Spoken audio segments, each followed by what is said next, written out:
ये कहानियाँ एक छोटे से गाँव की जहाँ कबीर अपनी गाय के साथ रहता था। कबीर हर वक्त अपनी गाय के बारे में अच्छा सोचता था और अपनी जिंदगी में बहुत ही ज्यादा खुश था और सिर्फ गाय को ही अपना सहारा मानता था। जैसे ही सुबह होती कबीर अपनी गाय को साथ लेकर रवाना हो जाता खेतों की तरफ।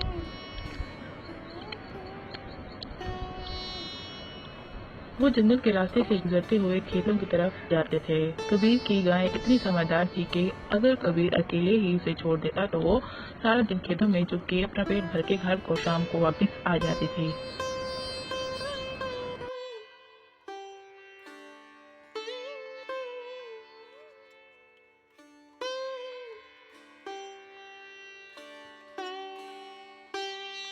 कबीर और गाय सुबह से लेकर शाम तक खेतों में ही रहते थे।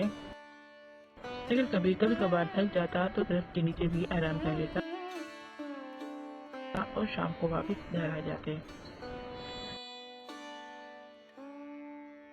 रात का खाना खा के कबीर अपने बिस्तर पर आराम करता।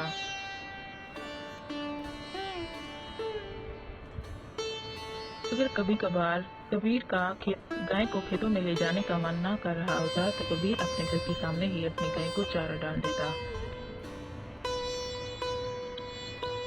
ये कबीर का कजन भाई अकरम है जो हर वक्त कबीर से जलता। रात को खेतों में आके दम वगैरह करता, लेकिन फिर भी कबीर की खेतें हरी भरी रहती और बड़ी तेजी से बढ़ रही थी। कबीर अपनी जिंदगी में बहुत ज्यादा खुश था।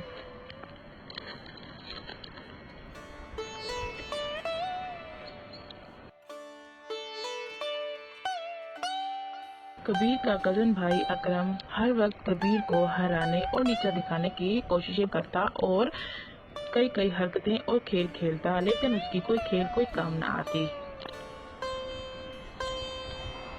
एक दफा कबीर की गाय अकेली खेतों में जा रही थी।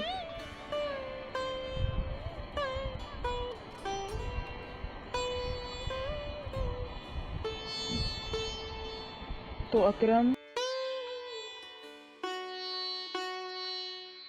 कबीर की गाय का पीछा करता है।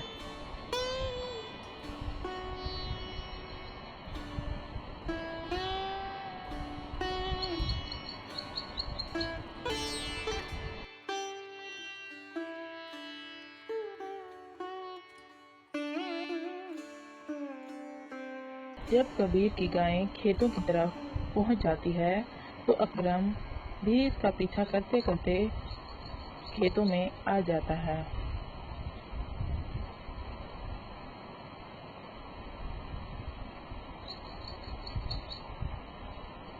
अकरम कबीर की गाय से कहता है कि तुम्हारा मालिक किसी जगह पे परेशानी में फंस गया है, वो तुम्हें बुला रहा है। इस तरह से बातें करके अकरम कबीर की गाय को फंसा के वहाँ से भगा देता है।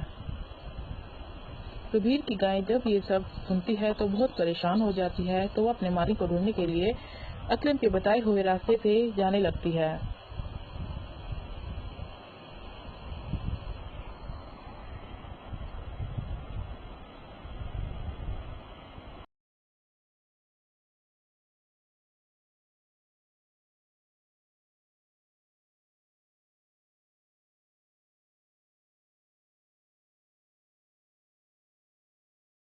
वो गांव से गुजरती हुई कितना आगे चली जाती है। वो अपने मालिक को ढूंढते ढूंढते काफी देर हो जाती है।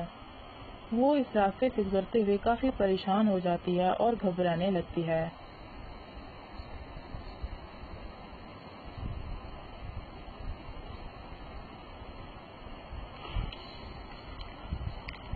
जब कबीर को अपनी गाय के बारे में पता चलता है कि मेरी गाय ना खेतों में है और ना ही गांव में, तो कबीर बहुत ज्यादा परेशान हो जाता है।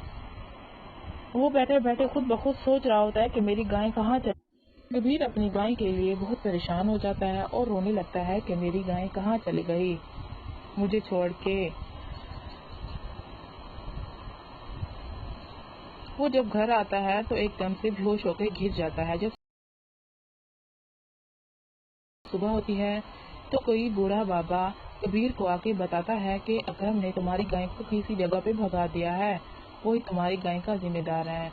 तो कबीर उसके घर की तरफ जाते हुए और उसका नाम से बुलाते हुए उसे बुलाता है।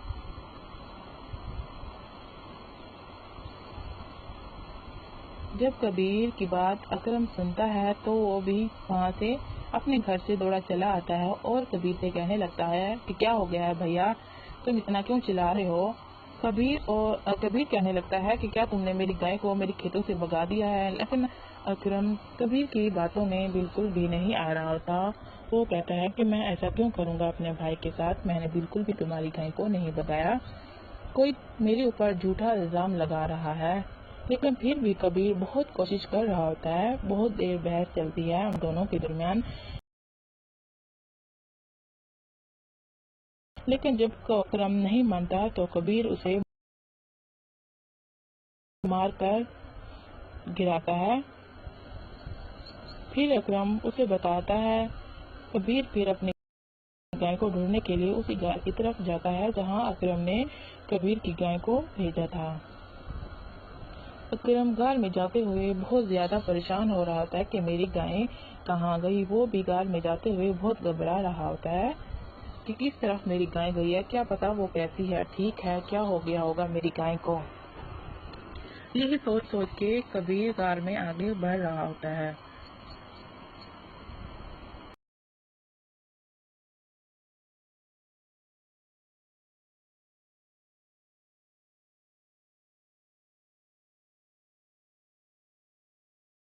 कुछ देर बाद गार के आगे एक प्यारा सी जगह आती है जहाँ कबीर एक फूल को देखता है। देखते देखते फूल एक सोने की थाली में बदल जाता है। कबीर देख के ये सब हैरान हो जाता है, लेकिन फिर भी वो उस थाली को उठाए बगैर वहां से अपनी गाय को ढूंढने के लिए चला जाता है।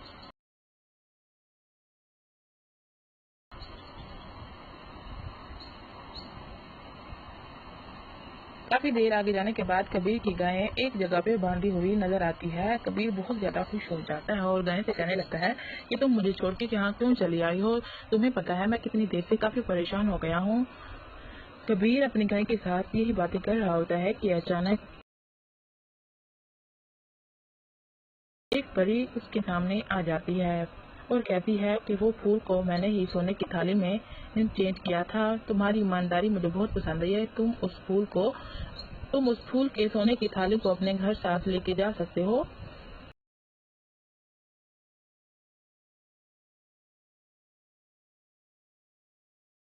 कबीर उस थाली को लेके अपने घर की तरफ रवाना हो जाता है।